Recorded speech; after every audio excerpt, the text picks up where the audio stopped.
Hey everybody, Ryan here at eTrailer. Today we're going to be checking out the Optronics Single Wire Plug for 91 series lights. Whenever you're redoing trailer lights or even adding them, you know, it's a good idea just to kind of go through everything while you're in there, because there's really not a whole lot to it, and having everything new really eliminates the chance of stuff not working, because to be honest with you, when it comes to trailer wiring and stuff, it just gets beat up, gets corroded, sits outside and everything else. So, you know, if you go through everything, just replace it. It'll make life a lot easier in the long run and won't give you any headaches. And so that's where something like this would come into play. Simple, but, you know, a much needed component. Really, this is going to be the power wire that plugs into your light and gives it the power. So it's for 91 series lights, like this one here, and just your classic bullet connector that goes right into the terminal there in the back of the light.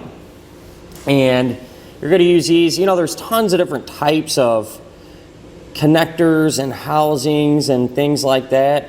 So with these, you know, you'll use this type of connector with the setup like we have here today. So this is a self-grounding housing. So obviously that's our power wire, and then when we plug the light into the housing, that's going to provide us with the ground. If you have a different type of housing, you know, there's tons of other different types of plugs, even, you know, stuff like this that, you know, you plug that in and you get your power wire and then your separate ground. So it really just depends on what you have. I kind of like this style, honestly, because if you have a metal trailer, with it being self-grounding, it eliminates another wire, you know, another ground wire. So that's kind of cool there. But, you know, the wire itself is going to be about 12 inches long. So more than enough in most cases. And that's really all there is to it. It's relatively thick. It feels good. And I do suggest when you set this up, or when you hook this up, to use heat shrink type butt connectors as opposed to the other types. The heat shrinks just give you a lot more protection and against corrosion and things like that. You can find those here at eTrailer as well, but that's really all there is to it. You know, you make your one connection and that's it. But with that said, if you'd like to see how a setup like this is installed, we're going to replace a whole assembly. That way we can have everything new set up like this. And if you want to check that out, feel free to hang around. We'll go ahead and do that together now. To begin our installation, first things first, we need to remove all the old stuff. So with our light, take a flathead screwdriver and you just pry that out. And obviously we'll disconnect it there and push that wire out of the way. And then we will remove our old housing. So this one is riveted in, and with these you just drill out the center. So take a drill bit just big enough,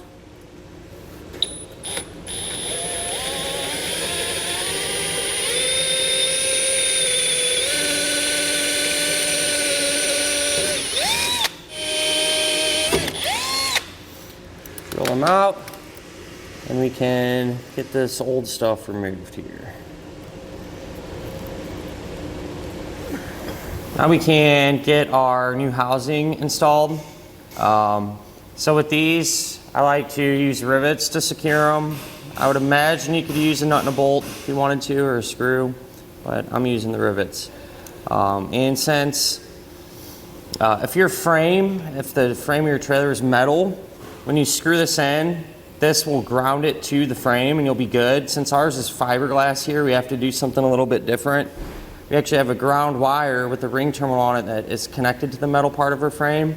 And you could either run this through the hole like that and rivet it there, or so we don't have a lot of room, so I'm actually going to do it on the back side. So for example, our rivet will push through. If I can get it through here. It's pretty tight, which is a good thing.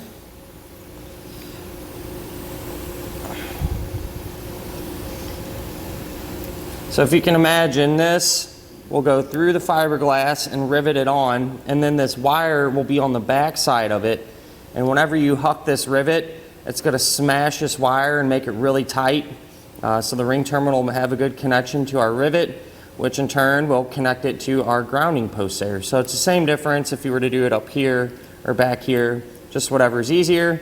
Like I said though, because of our space, I am going to do it on the back side. So I'm gonna get that on there.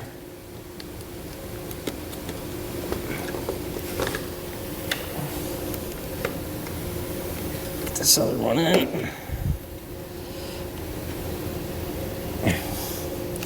Probably just huck this one first to keep it in place.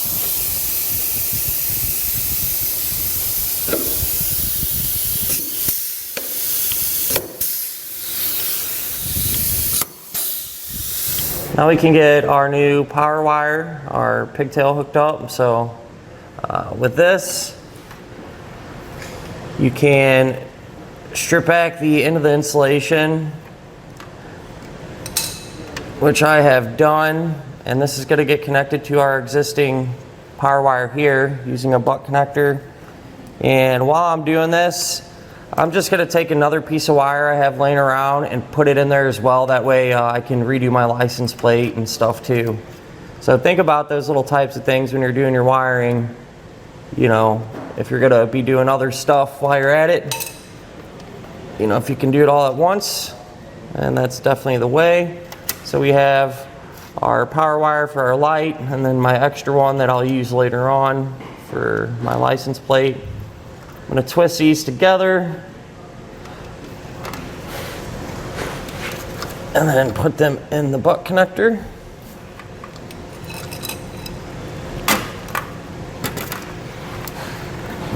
And we'll crimp it down.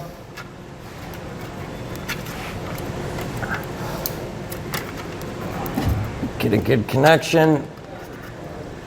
I prefer these heat shrink butt connectors because we can seal up the ends and help prevent corrosion and things like that. So with that all done, I'll grab my heat source and get them sealed up.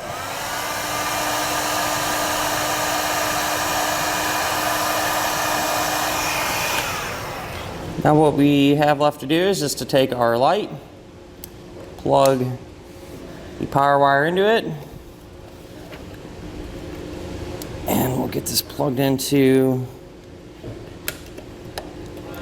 our housing here. It's usually not this difficult. There's so much this undercoating on here, it just makes everything so tight.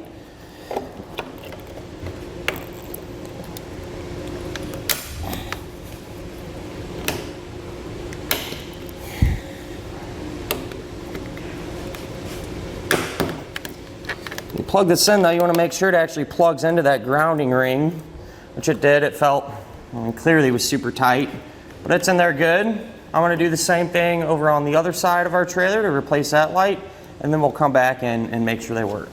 So I got the other side done, and now we'll check them. So I plugged into a test box. You can also use your truck, but keep in mind if your truck has any issues that could translate, make you think something's wrong with the wiring. But I'll go ahead, plug or turn on our test box and see that everything works.